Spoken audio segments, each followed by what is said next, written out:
You are listening to Christian Audio's production of This Invitational Life, Risking Yourself to Align with God's Heartbeat for Humanity, by Steve Carter. This book is read by Lloyd James.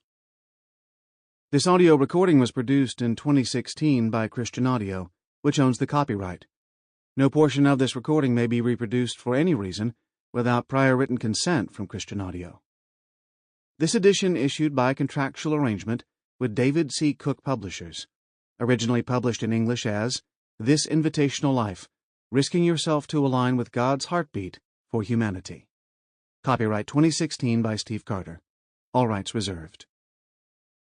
Please visit christianaudio.com, facebook.com/christianaudio, or twitter.com/christianaudio to offer your impressions of this work and to explore additional titles.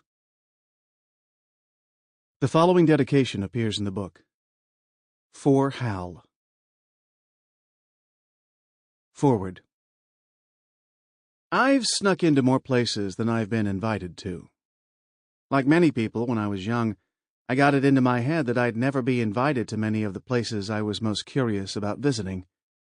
I didn't let not having an invitation stop me, although perhaps I should have, once or twice.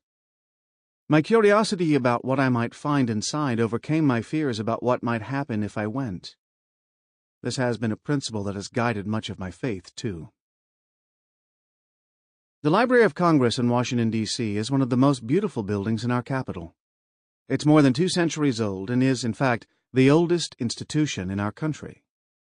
It has 883 miles of shelving, holds 33 million books, and has the largest collection of maps in the world.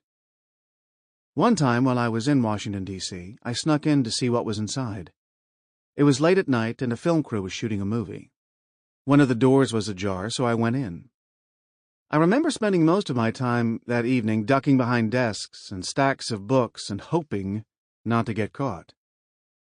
Unfortunately, because the lights were off and I had spent most of my time hiding, while I was indeed inside the Library of Congress, I didn't actually get to see much of what was there. Years later, I actually did get invited to a closed-door, invitation-only event inside the Library of Congress, attended by just a few dozen people. I'm not really sure how I got on the list. My first guess was that they had confused me with someone else. When you spend most of your life feeling not invited and you finally get an invitation, you don't ask a lot of questions. You go. This time I was wearing a suit instead of blue jeans, and we held documents drafted by our founding fathers.